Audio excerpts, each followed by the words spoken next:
Yes, son. He can save your soul. He can save your soul. Boom, Middle Easy Fight Fizz podcast. So I didn't even check the sound levels. They're good anyway. Testing What's up? 1, 2. There we go. Testing on the mic. Yeah, we're doing a mic check live. Live mic check from the studio. The studio on the car on West 4th Street. Yeah, right outside of Red Bamboo. Red Bamboo, yeah. Vegan cuisine here in Greenwich Village. It's a gay-friendly, vegan, vegetarian cuisine. I don't know why I added gay-friendly. It doesn't say that on the sign. We're in the village. I assumed it. They used to have a rainbow flag. That's why. Yeah, we're Sans Diego this week. It's a two-man podcast. Yeah, he's busy riding around in Michael Bisping's Maserati. With Louis J. Gomez and talking MMA with Joe Rogan in the back of the Comedy Store. Yeah, he's Diego's essentially having doing himself what a we week. wanted to do. Yeah, he was. He went from sitting in the back of my Nissan Rogue to sitting in the back of the Comedy Store with Joe Rogan. And sitting in the back of Michael Bisping's Maserati. Dude. That's a big fucking upgrade. The funniest part is that, like, right now he could be sitting in Michael Bisping's Maserati while we're sitting in your Nissan Rogue, Yep. which is where he's usually sitting. This is usually where he is. And he's definitely still in the back seat of the Maserati because he loves the back seat. Diego refuses to take shotgun. I think that's a fighter thing. They like to see everything around them. Yeah, they don't want to get Put them- fucking yeah. cheap shotted. So we're and we didn't skip last week. I don't want people to think we're lazy. We did an episode, and it was without Luke. It was me, Diego, and former guest Tim Sturdivant. But we didn't want to release the episode. It didn't warrant a release. Maybe a bonus episode eventually. Yeah, no, maybe we'll. There was save it one for the point eventual halfway through the Patreon. podcast where I laughed to myself, and Diego was like, "What?" I was like, "I think the whole point of this podcast was me just realizing how important Luke was to the podcast, because none of us were finding a point that we could elaborate on. We would just say something, and then no one would tune in, no one would chime in. So I just be like, "Yeah, this is crazy that Logan Paul wants to fight McGregor," and then they'd be like, "Yeah." And Why wasn't anybody? I don't know like, what was talking? happening. Like, Diego was on his phone the whole time. Yeah. Tim was going off on some crazy Nanette rants. And I was just trying. I can't, like, there was Former multiple. podcast guest Tim Sturdivant, who formerly, now we can say it because we used to do our podcast in Austin Locke's like in dorm room NYU. at Pace University. Pace University. And Tim wanted to surprise Dan with some gifts, and he surprised him with fireworks and drugs weed. and alcohol. Drugs, alcohol, and fireworks. I still have one of the fireworks left and the whole bottle of vodka he gave me because it was Georgie. Tim looks like a guy who drinks vodka that comes in a plastic bottle. Of course, dude. You could mistake him for some weird Russian or something like Yeah, it was fun to have him on, but there was not many laughs to be had on that one. It's fun. He talked about Nanette so much that I had a show the next day, and I was like, let me talk about Nanette at this show, and it just fucking tanked. that. It was like so on your mind because Tim talked about it Yeah, so much. because like, and then even the comic before me did a Nanette joke, and I was like, oh, that's perfect, because when she ran Nanette at the Soho Playhouse, I shit in her dressing room while she was on stage. That'll be funny to say. Yeah. And I was like, yeah, I shit in Nanette's bathroom, and then they were just like, how'd you get in her bathroom? I was like, yeah, I should have set this story up a lot better. Like, that was my opening remark. Hey, Nanette, I shit in her bathroom. It was very similar to that. Alone, that just sounds creepy as shit. Yeah, I was like, yeah, I took a shit. I was like, my credit should be you saw your next comic taking a shit in Nanette's bathroom. And I was like, they were just like, yeah, that's not a good credit. What, fuck, yeah, that's great. You want to talk MMA? We got the big news is that Bryce, what's his name? Bryce, Yeah, what? Miller or something? He's going to get a new nickname after this. Yeah, Bryce Mitchell. I know because my dad sent me the article. Ripped his balls to shreds with a drill. Yeah, I actually went on his Twitter account because, you know, like sometimes when you log on Twitter in the morning, it'll show you like one tweet that everyone's been liking. Yeah. So I was like, I didn't really know who Bryce was, so I clicked on it, and it was just a picture of bloody boxer shorts. And I was like, I don't know what this could be. And it turns out like he was carrying wood over his head. I guess he does construction. And the drill was in his pocket, and it went off and wrapped his nutsack up. and then he went to hit the drill and put it in reverse. So then it just reversed his nutsack and split it open. Dude. Yeah, so not only did he drill his balls, but then he split his balls. He said it was it split them down the middle. Yeah, I mean, at least he got a clean split. And then he's going to be out for a while. Yeah, those are... Dude, there's like a bloody picture of the... Oh, my God. Of the boxers. Yeah, it looks like a crime scene. He was 10-0. He was like a 10-0 fighter. His nutsacks are no longer undefeated. His nutsacks are 0-1 against the drill. That to me is just so wild, though. I couldn't... Like, I remember there was that video one time about the skateboarder, right? Yeah. Who went for he hit the rail, and then when he fell on his way off, he split his nuts open. But, like, I've never heard of someone doing this type of... I mean, that's a wild injury. Well, there used to be that fucking creepy... Remember that creepy show, Scarred? Yeah. Oh, my God, I do... I was on MTV. Yeah, dude, it was with the guy from Papa Roach. I don't know if he's technically Yeah, and Papa that's where I saw the nutsack getting split open. Yes, was on, dude. And he oh, would go, my God. This is Scarred. And he was, like, all excited. I to forgot show you. about that This show. guy was so pumped about ripped nutsacks. Why was that a show? What was the market for that? Someone was like, I really want to see a bone come through someone's ankle. That was better than... That was on at the same time as Room Raiders, where that's the whole point of that show is basically like, let's just take a black light, see how much cum this guy has in his room.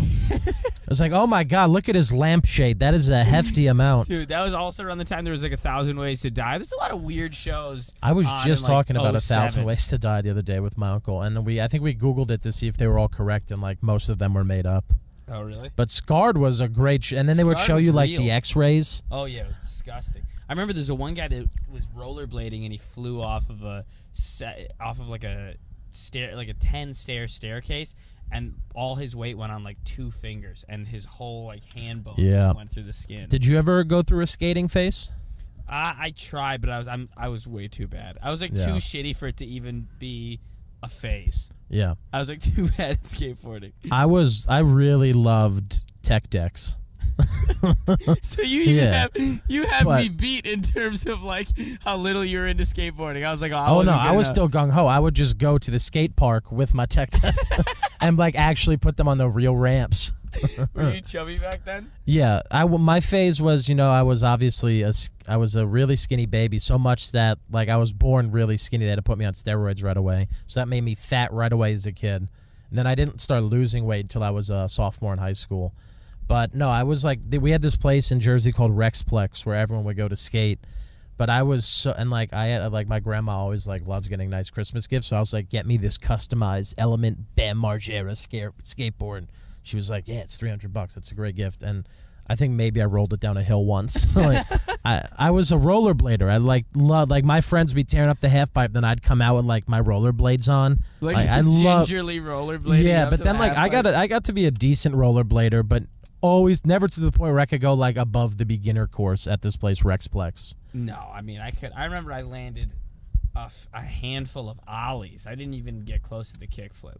Yeah, the one that got to me was like anytime you fell, there was never a good way to fall. It always hurt. Yeah, no, that's a good point. Because it's not like skiing where you fall in the snow and it's like Yeah, you're, no matter what, you're falling on concrete or wood. Yeah. Or metal pipes. God, Jesus. Yeah, skateboarding was. I loved the culture of it though. Like Jackass was my favorite thing. I loved all those shows Tony were Hawk. So funny, and it made it look like hanging out with those guys was like the most fun thing ever. Yeah, and now like I saw a video.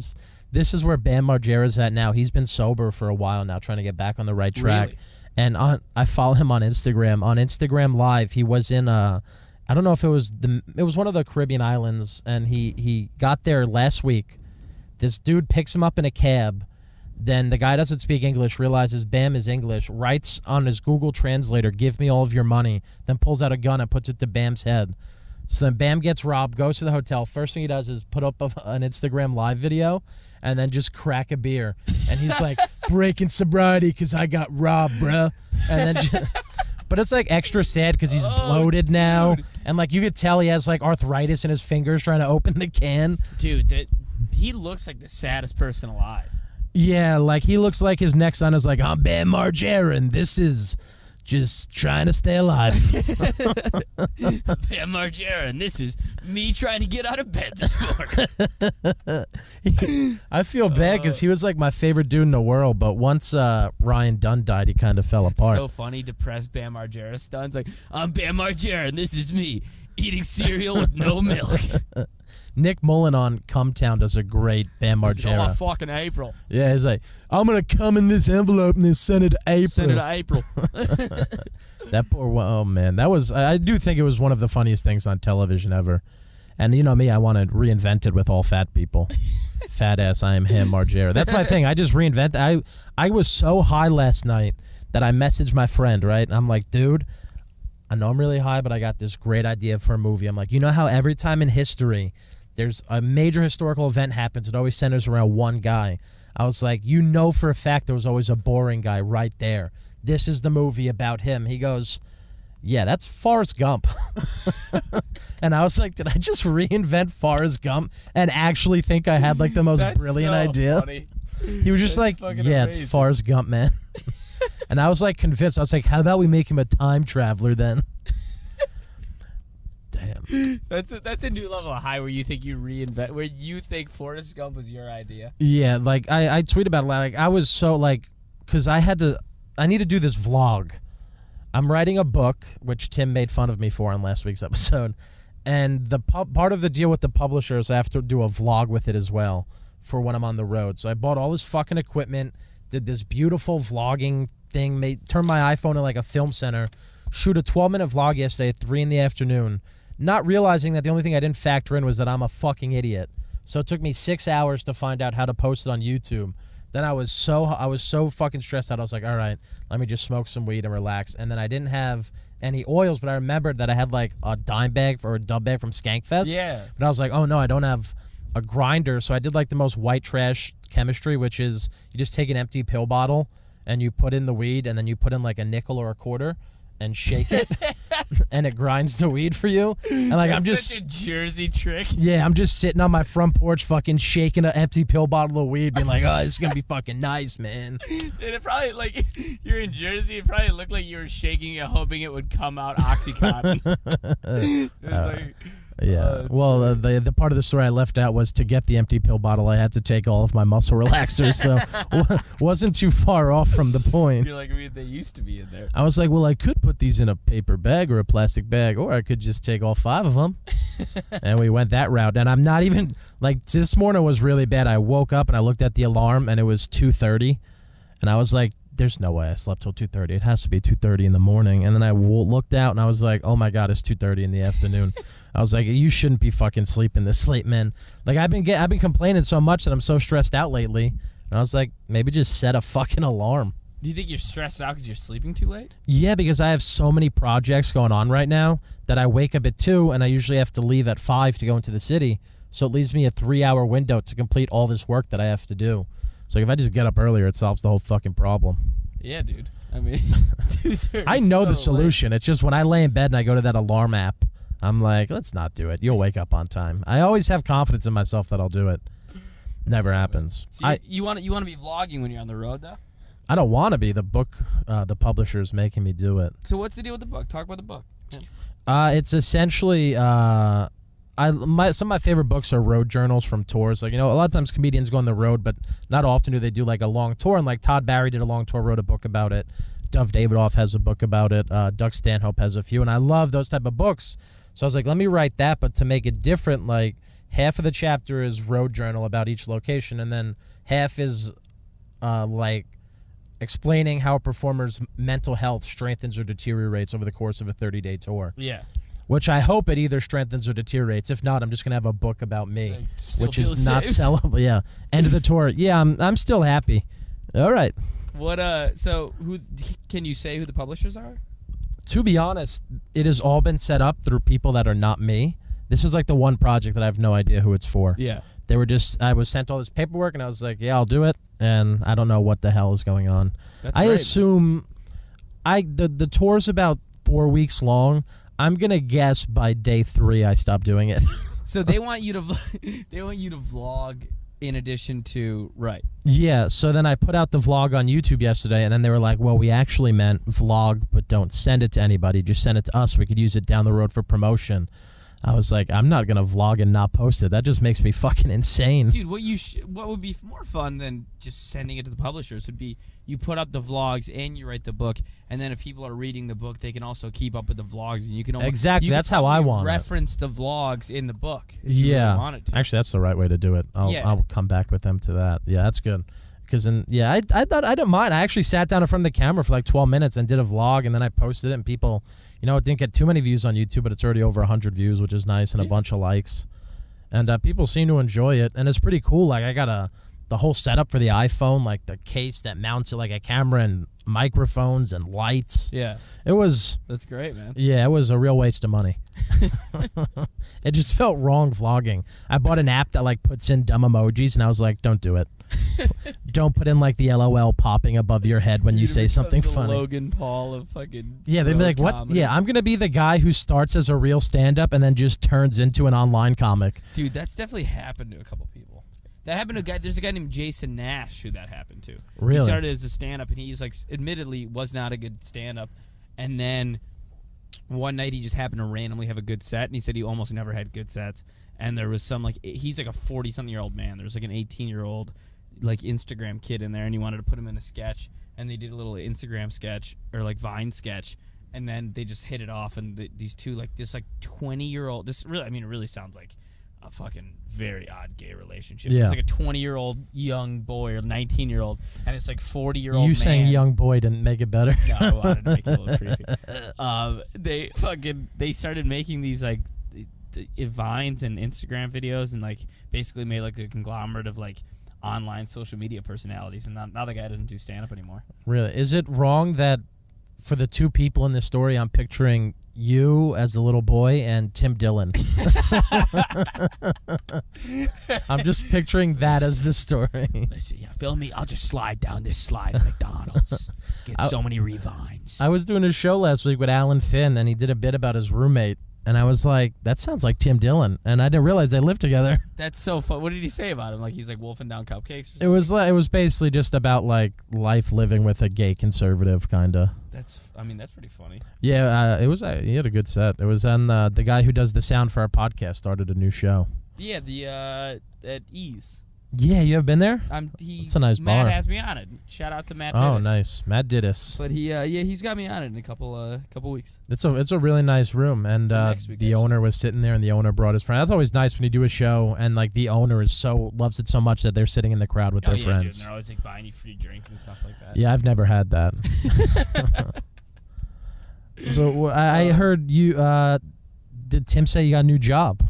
Yeah, I'm working like PA gigs on TV sets and stuff like that. So Tim Sturdivant, former podcast guy, got me the job because he got fired, 3 days right? together, and then he got fired 3 days after he got me the job. And you're still there. Oh yeah.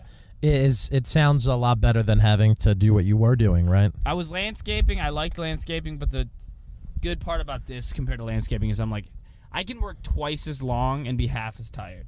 I've worked 14-hour shifts doing this PA job. Oh my God, it must be so much better on your body. Oh yeah, dude. I mean, 7 hours working landscaping. Anybody who's worked like manual labor, landscaper, construction knows how much you're exhausted by the end of the day. Yeah. Even if you only work like 6 hours, if you're lifting shit all day, it's like you worked out all day, and then you're just exhausted by the end of the day. Yeah, and like you start the day with a water jug without realizing that about 3 hours into the day it's going to be piss warm. Yeah, exactly that. That was always my least favorite. I would go to take a sip of water and I'd be like, God damn it. Yeah, like, this is just like boiling water. Yeah. And you're also like lifting so much shit that when you eat lunch, you end up eating like, oh, let me just eat like 4 slices of pizza. Yeah. And like, so you're eating garbage, and then you're also exhausted for the second half of the day because you ate like fucking 3 tacos. Like Yeah, it's a tough job. Yeah, I like the PA stuff's more fun. It was fun with Tim while it lasted. I think my least favorite New York City job was delivery boy. Oh my God. Actually, that was, I was in Battery Park City for, I started when I was 12 at my uncle's pizzeria. On foot or bike? On foot. All the That's better than Mexicans, bike. the Mexicans used to make fun of me because they were making so much more money. And I'd be like, yeah, I'm a fat 12-year-old on foot. Like, what do you expect? And like, I wasn't someone who hung out in the city. So like, my uncle is he's a businessman. There's no games. Like, he's one of these guys, in a non-creepy way, he doesn't see age. Like, if there's a kid there, it's like, oh, that's a worker. It's not a kid. So he would just hand me, like, 3 boxes of pizzas, and then he would put bags of, like, other food around my arms, and I'd be like, where do I have to go? He'd be like, 211 Broadway. I'd be like, how do I get there? He's like, ask the hot dog man outside. So I'd have to waddle up the stairs with all of this. Would be like, excuse me, how do I get to 211 Broadway? And I was like, how are my parents letting this happen? All I had to do was ask one hot dog guy. I was like, yeah, it's in the back of my van. And then I just don't exist anymore. And, like, my parents were totally okay with this. Oh, my God. The most degrading was I became, my dad has some dry cleaning business in expensive buildings in Manhattan, like where the rich people bring down their clothes and I have to tag it and send it out for them. Yeah. That was the most degrading. Why? Because you like, had to, like... Because, like, the guy would walk down and he'd be like, I own Modell's. It was, like, the Mr. Modell's son, and he's like, here's my underwear. And, like, you just have to take a guy of fucking Mr. Modell's underwear and clean them. I mean, you're not actually doing the cleaning. It's more degree. You're just like, yeah, I'll take this and send it somewhere for you. That's fucking hilarious, man. Jesus. Yeah, that was the worst job. Like, every break, we had 2 10-minute breaks during the day, and they were long days. And the first break was spent deciding if I was going to take the elevator up to the roof on the second break and jump off. And then the second break was just me getting Chipotle and not jumping off. Trying to figure out how to use the elevator. Dude, some of these rich people buildings, you're like, you have to put in a code and then swipe a card and then eyeball print the elevator. And you're like, can't I just press the button? Fucking, oh my God, it's great. Yeah, but that's the beauty of New York is you get to work these jobs. These weird-ass and then jobs, you're man. lucky if you get, like, one story out of it. No, there's always a couple stories. That's the best part. The stories are the best part about it because it's certainly not the work or the pay. Or most of your coworkers. There's always the one funny coworker you get a good story. But imagine, like, you're not a comic and these are just stories that you have to go home and tell your family. No, and then they don't want to hear them after a while. Yeah, these jobs are only fun at all if you're a comic. Exactly. If you're just writing this in a journal and not telling anyone, it's so much more creepy. Oh my God. Fuck, was it? Did you see you saw the James Gallagher fight? Yeah, he, like, LBX'd him in the neck. Yeah. From UFC Xbox 360. He did, like, the kick that you need to do training on in the video game to get to. If you guys aren't familiar, James Gallagher is a Bellator fighter. He fights out of John Kavanaugh's gym. He's one of Conor McGregor's teammates. And he's kind of trying to, he seemed genuine, but he's trying to mimic McGregor. Yeah, he does seem like he actually thinks he's the best, though. Yeah, totally. It doesn't seem put on. It doesn't seem, contrived or anything. He's a huge shit talker. And he fought a guy named Ricky Bandejas, and he was talking shit to him the entire lead up to the fight. And then in the ring at the beginning of the fight, Gallagher walks across, gets nose to nose with Bandejas, spreads his arms out and starts yelling in his face. And then solid move. Cut to the fight, and Bandejas ends up front leg side kicking him in the chin. Like you see, we just watched the replay, the highlights, and his neck snaps back. As you mentioned earlier, that's the kick that we always see Rogan practicing. Oh yeah, it's a huge. Rogan loves that. Yeah, kick. he Rogan kicked him in the neck. That's what they should rename it. Front leg side kick so long. You just say he Roganed him. Yeah, it would be fucked up if at the end of Joe Rogan's tenure in MMA, there's not at least 5 things named after him. Just say he Roganed. Like, I don't care who ends up taking over for him. The broadcast booth has to be called, like, the Rogan booth. Oh, that's great, man. They had to name something after. Gallagher was still pretty cocky the next day, though. He was like, yeah, I still think I'm the best. Like, that's a crazy level of derangement to get knocked out by a kick in the face, and, like, you come to and you're like, yeah, but did you see the other good stuff I did before that? Well, also, they were making fun of him on Instagram because they were saying he's just typing these paragraphs trying to convince them and himself that, like, he's okay. It was like every day he was like, with family, because that's all that matters, and I'll be back stronger than ever. Hats off to my opponent, but I came in, I did what everyone's afraid to do. Oh, yeah. Like, he was like, it was like these soliloquies, and you could tell he's just, like, definitely not dealing with the loss well and trying to convince himself and convince any of his followers. That's like when your boy has a breakup, and you're like, how you doing, man? And he's like, dude, I'm the best I've ever fucking been. Oh, dude, exactly. I bought a turtle. You don't know how much this changed my life. Like this, anytime they're like, this breakup is the best thing that ever happened, you're like, oh, you're really having a hard time. And you know it's going to spiral in a week. Yeah, like there's a kid who hangs out at one of these bars that does comedy, and he's like, sometimes does well, actually, he listens to this, so I'm going to end that story. Oh, really? Yeah, I just remembered he's a listener of the podcast. You should have just said it was like a random guy. Yeah, instead of now, no matter what, he knows I'm thinking about. Well, I told him to his face. Like, I was like, dude, how's your breakup? And he's like, bro, I started putting more money in Bitcoin. And I was like, oh, so it's really bad, huh? That's how you know. You know, there's like levels to breakup. There's like crying in bed, Yeah. and then level 2 is like eating way more cake. Level 3 is like drinking, and then like the highest level of breakup sadness is you started investing in cryptocurrency. That's like, oh, how bad was it? Oh, dude, it's been a Bitcoin breakup. Dude, I've been listening to a lot more. What's that guy who does Tesla? Oh, Elon Yeah, Musk. he's like, I've been getting into Elon Musk, bro. He's got a thing with these flamethrowers. That's so fucking funny. Yeah, it's funny. You could always see who took the breakup well and who didn't. Like, every now and then you'll have a friend and you're just like, oh, he literally is so happy that the breakup happened. Yeah.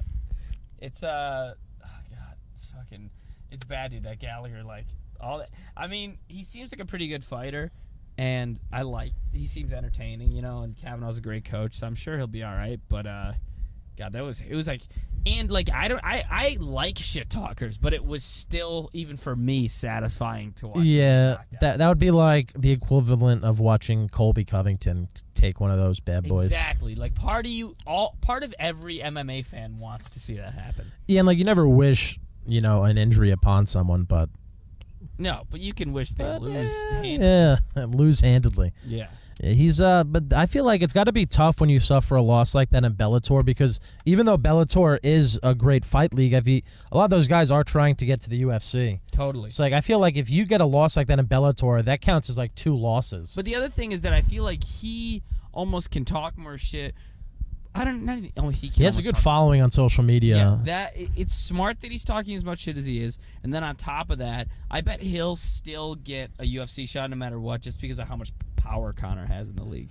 That is true. Yeah, I mean, like, if Conor wins against Khabib, which I'm starting to think I don't know, man. I was really Team Khabib until all these videos of him with the homeless people and. Well, now you're just rooting against him. Yeah, like my favorite was he freaked out the other day because there was a rap concert in his town, and he was like, "This is not what we're about." Wow, really? Yeah, which is like, that's like the nicest way to be racist. Yeah, that's the nicest way of saying get these black people out of my town. Yeah, he's essentially like, no hip hop. Country, that's fine. You want Darius Rucker, that's good. No hip hop. The only black person he likes is Daniel Cormier. Yeah, I think I don't know. That's gonna be. It really is the most intriguing fight that I think that's gonna happen. Oh, it's amazing, man. It's fucking. I do wonder if it's gonna be the biggest UFC fight of all time, because for some, I really thought they were gonna give themselves time to do a big press tour, and I was really surprised with it's October, right? Yeah. That interests me, because I guess they're just assuming that it's going to sell so much on its own that they didn't need to do this tour.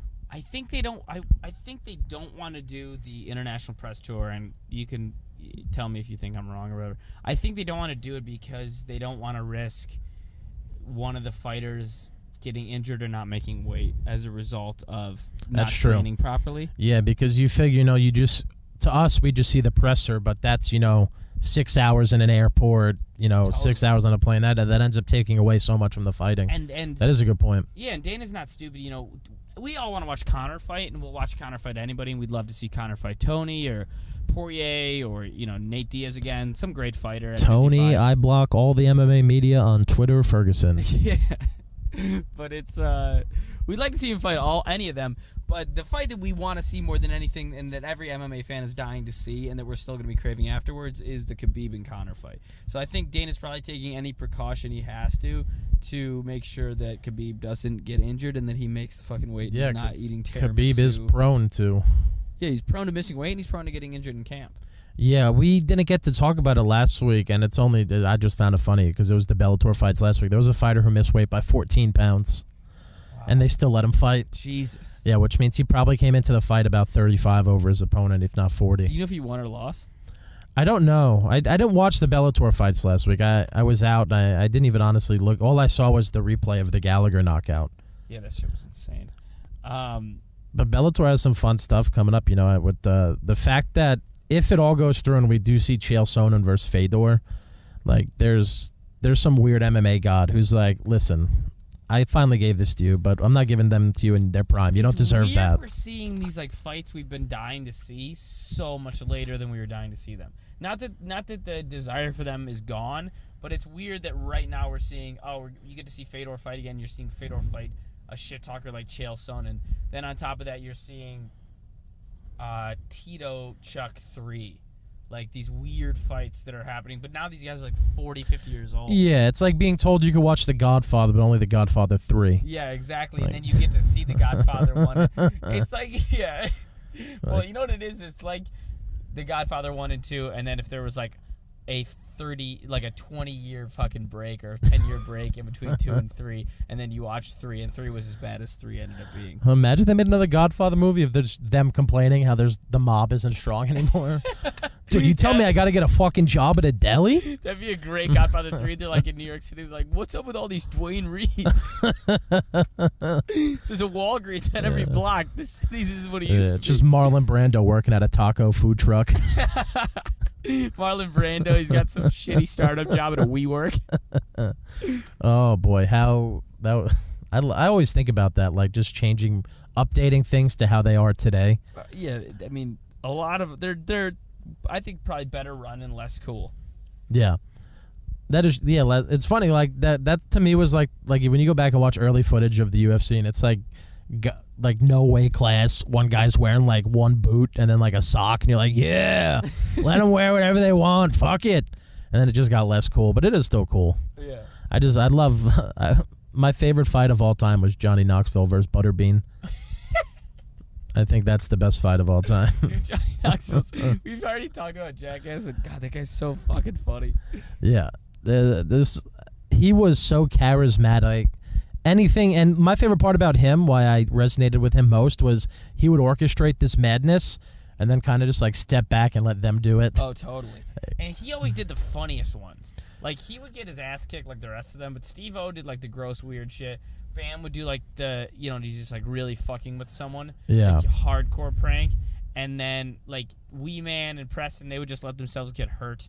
But Knoxville, he would do a little all that, but Knoxville would do the ones where he would like play up like the grandpa character or whoever. He would like play a character and go into a place with and like when you'd shoplift or when you would do the golf course air horn. He was always like, oh my! I showed my grandmother that when she was at my house a few weeks ago, like the best of Jackass, and she was crying. Like her dentures came out laughing at the Johnny Knoxville with the air horn. It's so funny when the guy starts teeing up the balls and hitting them at him, and he starts still pressing the air horn on the guy's backswings while the guy's teeing off towards Knoxville. He goes, "Sorry, I have bursitis." Yeah, and he's like, "Bursitis, that means you got to play the fucking horn," and he just goes, "It helps."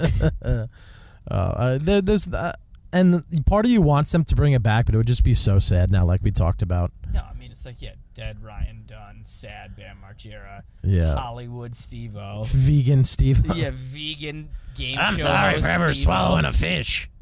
I should never swallow that goldfish. They really, the reason the Northeast, I think, took to them was they just exemplified us as a whole. Yeah, totally.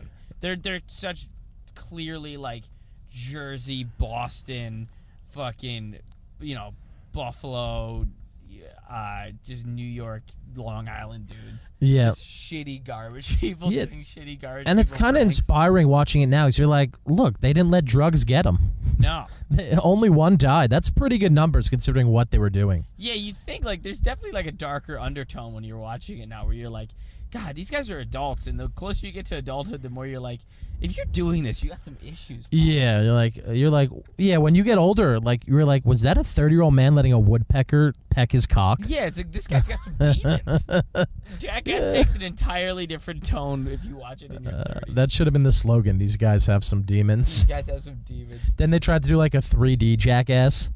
Like, listen, I don't think you're understanding what we like about this. We don't want to. We're very okay with how it's being run right now.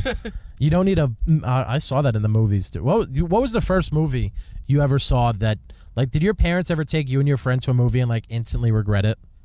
Yeah, I mean, speaking of fighting, I was like, so I was 9 when the movie $1 Million Baby came out. Yeah, and it's like so sad, and like because I liked boxing as a kid, and I went and we saw it, and it's just like so sad. And she's like bedridden and getting these like sores, and they have to amputate her leg, and like her family's trying to like steal her money while she's paralyzed in bed, and then she has her coach euthanize her. And I was like crying so profusely that like my parents couldn't even take us to like we were gonna go get like chicken nuggets at this place I liked. They just had to take me right home because I was like crying so bad. I was like, that is a very tough movie. yeah, it wasn't even like scary. It was like literally, it was just like a 9-year-old watching a harrowing movie about a fucking dirt poor girl who gets paralyzed from the neck down.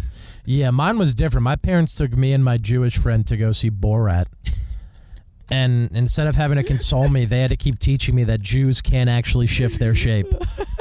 Jew? You like Jew? I remember like because it starts slow, Borat, and then like about 2 minutes in, it's like, here comes the Jew laying the egg. Don't let the egg hatch. And my parents are like, what the fuck is this? God, dude, have you seen Sacha Baron Cohen's new show? No, It's so fucking good, dude. It's called Who's America. You know why I'm scared to watch it? Because I feel his stuff makes me feel very awkward. Really? Like it brings out my anxiety. It doesn't make you laugh? It does. I mean, Borat was the best, and Ali G was great, but Bruno was the only one that I didn't. It was tough as a 14-year-old to watch that. It like makes you uncomfortable. Yeah, where I was like, where did he put that? No, I do want to check out the new show though. I hear it's that's one where he got Sarah Palin on, right? Yeah, it's amazing, man. And Kurt Metzger writes for it. Nathan Fielder from Nathan For You writes for it. I think Mullen like consulted on some of the bits. It's like an unbelievable writing staff. Oh, Mullen was on it? Mullen's not a... Metzger's like the head writer. And I think one of the other head writers is Nathan Fielder from Nathan For You. And then I think Mullen was brought in to like... I imagine Metzger probably brought him in. And what I've heard is that he did some like he did some writing. I had no idea Metzger was working on that. Yeah, Metzger's the head writer. Because I was on the road with him not too long ago, and when he was literally in this car when we were driving back, he's like, "Yeah, I'm working on this new show. I don't know if it's gonna be anything though." That was it. And then it was that. So he was talking about Sacha Baron Cohen. Show. Jesus. Oh, that's amazing, man. Yeah, he's something else. Yeah, That's he's a genius, dude. Yeah, I remember the Sacha Baron Cohen to me. He always says like funny shit too. Like the reason I watched Seth Rogen's movie Sausage Party was like, I remember in an interview Sacha Baron Cohen was like, that was the most offensive thing I've ever seen. So I was like, oh my god, this must be amazing. Oh yeah, that was that wouldn't fly now. Can you imagine someone trying to put out Borat now? No. I mean, I guess it could work in some places. Like there was that scene where he goes into a honky tonk in the South and just starts singing a song called "Throw the Jew Down the Well." Like this was in the show, not even the movie. And like it was so crazy because by the end of it, the whole bar's like, "So my country can be free, so my country." They're all singing along to it, and I was like, what type of pull did this guy have? Do you remember when he's on the fucking when he's on the RV with the frat dudes and he's getting them to say like slavery, like should still be around? They got in a lot of trouble for that. I remember they sued him or some shit. Yeah, probably. Yeah, It's so funny, man. Yeah, because, as a kid, you look at it and you're like, oh, this is just funny. But the older you get, you're like, oh, he was just embarrassing dumb people. Oh, it's amazing. I mean, it was legit social commentary. Oh, it's brilliant. And that's the funniest part about it is that they're being pranked by someone who they think they're teaching things to. And you get to watch how stupid they are and how smart they think they are. And how private they think their conversations are. Yeah, or how just incompetent they are. I remember he was taking driving lessons and pulled out like a bottle of booze, and the guy was just like, well, that's what it fucking takes.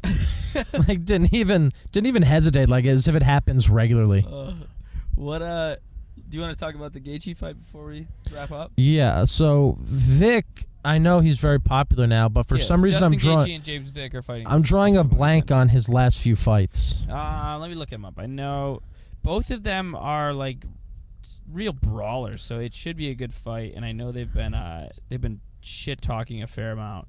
Let me see, James Vick. Vic is super underrated. Vic is a 13-1. He KO'd Joe Duffy. Joe Duffy is one of the only people to give Conor McGregor a loss. He submitted Abel Trujillo, and then his most recent fight he won a unanimous decision way back in February against Francisco Trinaldo. So is Vic technically a brawler as well, or is he more of a well-rounded? He's more well-rounded, I would say, but I think that he can bang if he needs to.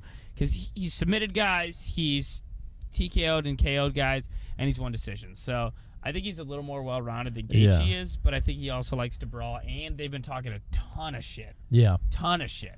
And it seems genuine. There seems to be some genuine animosity. It doesn't seem like they're selling the fight. Well, the reason I'm worried about the fight is because I am a big fan of Justin Gaethje, but I do feel that if he loses this fight, I mean, it seems like retirement is the go-to option. Yeah, he because of the style he fights, and he does fight pretty often. I don't think if he loses, he would even want to keep going because he's already mentioned retirement. Yeah, he said I think he said something like, I only want 3 or 4 fights left. Yeah, and I feel like he's one bad knockout away from it being the last one. It also seems like he and the UFC both like for him to fight in more brawling fights. Like, it seems like he likes getting those performance of the night, fight of the night bonuses, and it seems like that the UFC likes to take advantage of his style because they know people are going to tune in to see that exciting fight. Yeah, it's the type of fight that if you scroll past it, you're probably going to stop on it. Exactly. Which, like, that was the notorious, the Forrest Griffin, what's his name?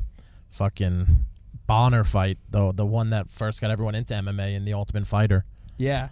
It's like just something that people, that's how Gaethje fights. He fights like an old school fighter, but unfortunately, so many people have progressed past that it doesn't always work now. Totally, and it can work because that's his style, but even if it's working for you at sometimes, it's going to put so much more wear and tear on your body. Yeah. Like, I feel like he knows he has to leave in 2 or 3 fights because he probably feels that damage he's done to himself. Oh, yeah, there's no way he doesn't wake up every morning like, fuck. Yeah, exactly. What did I do?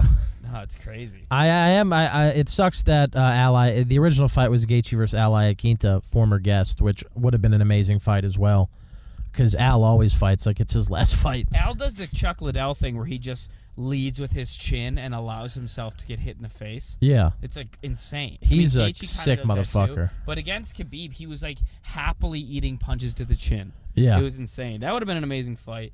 And maybe it'll happen eventually. I think Gaethje called out Al because I think he called out Al. He definitely knows that Al has a solid social media following. So yeah, Al does. I mean, I always get trolled by the fake Al Iaquinta one. Shout out to Iaquinta Realty on Twitter. Yeah, Aaron, you motherfucker. I've been on Aaron's real podcast, The Real Man, and he still trolls me as his fucking fake account. That's my favorite though. He just started a Twitter, an Instagram account where he just posts pictures of UFC media, UFC personalities, UFC fighters, and just the world as a whole mistaking his account for Al Iaquinta. It's like they'll be like, dude, fuck you, that was a terrible fight. And like he'll just screenshot, and like there are times where like the UFC's account has fallen for him. Oh my god. And he just posts all of the pictures. Yeah, That's amazing. That's such a next level troll. He's trolling the trolls. Yeah, he's trolling.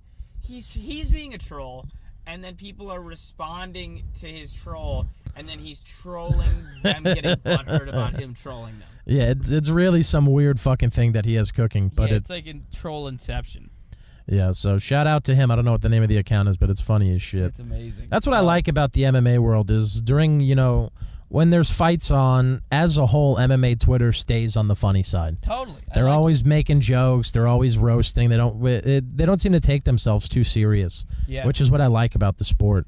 I also have to. I want to say one more thing before. Yeah, for sure. That I have an app that helps me find MMA people and comedy people on Instagram. It just searches based on the MMA and comedy hashtags, and so you find out other people that use the hashtag, and then you can follow them, and then you like their whatever. It just puts you in contact with their accounts. But the app unfollows people sometimes, and I have to like monitor to make sure it doesn't. Yeah. And it unfollowed a couple people that are fans of the podcast, and one of them posted a tweet. He was really upset that because he thought I was like following and unfollowing him. Yeah. But it was like because of this app I use. Yeah, that's happened to me before. I set up an app to do like automatic cleaning, and then it cleans out people that I don't want it to. Exactly. Yeah. Totally. I had an Instagram one like that where I set it to unfollow all my most inactive followers, which I didn't know Instagram banned that feature. So they just unfollowed all of my most active followers. So I had to like follow back my mom and cousins. Yeah, dude. This guy was so upset. He's what's his Dave Madden from? Yeah, Dave Madden. Yeah, you know him? Yeah, I think he writes for Middle Easy too. Yeah, he might, and he's a part of NorCal Fighting. Yes, yeah, Dave Madden. Yeah, Yes. he was very upset, but we talked it out, and I explained what was going on, and he took down the tweet, and he's real cool about it. But then another guy from Australia who's got an MMA podcast got upset too. It was weird. The Australian guy got upset in my DMs first, and then the next day I got a tweet, an angry tweet saying about me unfollowing someone, and I thought it was the same guy, and then I found out it was a different guy. But it was And like that's when back-to-back you days. realized like the app was fucking up. Exactly, and I realized I was like, oh fuck, it must be unfollowing people. But it sucks. It was like listeners of the podcast. So Yeah. if I unfollow you and you listen to the podcast, just know that it's not because I don't like you. And It's because I of saw this that app, you but it posted a probably won't picture of a woman came to your show who likes the podcast. Yeah, shout out to Supak, fighting fashionista on Instagram. She is a competitive jiu-jitsu fighter, and she listens to the podcast. She kind of follows my my comedy and stuff That's like awesome. that. She's a big follower on Instagram. But yeah, she listens to the podcast, and she's from the Bay Area, but she was in town for a jiu-jitsu tournament, and she actually came out to my Wednesday show, Too Many Cooks, and cool enough, Diego was also on the show. Yes, and So, Sal Volcano. Yeah, Sal Volcano was on the show from the Impractical Jokers, but she got to see you were the only Fight Fist podcast member not there. But I think she showed up after Diego's set. But it was really cool seeing That's her there awesome. and seeing some Fight Fist fans Yeah, come out. people to the- like to fight fist. Yeah, people love. We got Come some, see us on the road. We're fun we people. got some hardcore fisters out there. Yeah, They I'm love- excited to meet Melissa. Yeah, you're gonna That's see coming Melissa. up next week, Melissa, basically. You're gonna be fisting on the road. Me and Melissa will be fisting. You and Melissa will be fisting in Yep. North Carolina. So if you're a follower, I want to get fisted. Shout out to Melissa Harper. Again. Don't worry, I have gentle knuckles. Do you you're going on the road though, right? Yeah, August 3rd. Well, I mean, I'm in Boston this weekend, but this podcast will probably release on Friday night, so it's unimportant. But yeah, August 30th, I start my 2018 tour at the Triad Theater in Manhattan, and then quickly go. I think the first 3 stops are Richmond, Virginia, Wilmington, North Carolina, and then Pensacola, Florida. Those are like the first 3. Wow. How many cities are you doing? 25 cities, 14 states. How many days? I believe it came down to 25 shows in 27 days. Wow. We have off Tuesday, September 11th, because that's not the easiest day to book. Not even, that's just a really tough day for people to be like, yo, you want to come laugh today? They're like, well, 9/11. Like, the terrorists kind of won on a very small level. And then we have like a random side. I took off one day just because like we're traveling every fucking day. I think Bentonville, Arkansas is the only city that we're doing like 2 nights in. Why Bentonville, Arkansas? Because one of the producers bailed, so then one producer was like, why don't you just stay here and we'll do a 2-nighter. That's So great. we'll try to sell 2 shows. So that'll do that. The weirdest thing about it is like, you know, when you're a comedian and you're headlining on the road, like not as a tour like this, the comedy club usually makes you do press. So I was like, oh, since I'm just doing non-comedy clubs, I could still reach out to the press, and then I'll get to each city early and do like morning radio or TV, even though I hate it. At least it'll help the shows. Yeah. And like the one in Bentonville, Arkansas was like, yeah, so we'll have you on as a guest. It'll cost you $750. Are you kidding? I was like, I need to pay to be a guest on your show. They're like, yeah. So does that mean that the clubs always pay to have you as a guest? That's what You made just me didn't wonder if know? the clubs are, unless they have a deal, They but must have a deal. I didn't realize that people need to pay to be, I guess because I'm not nearly famous at all. So they were like, well, but so how many crazy. people are trying to get on Good Morning Bentonville? Maybe a lot. I don't know. Maybe. Well, yeah, so God. hopefully great. the last time I was in Bentonville, that's where a Walmart started. That was the first ever Walmart, and the day we had a show there, part of that Walmart burnt down, and people were so sad that like they didn't leave their houses. Literally, they were putting flowers like at the Walmart site, and like 3 people came to the show. So let's hope that Walmart doesn't burn down this time, because I can't stop. I lost my draw to a burning Walmart. What do you got coming up? I'll be in DC at the Big Hunt. Oh, great room.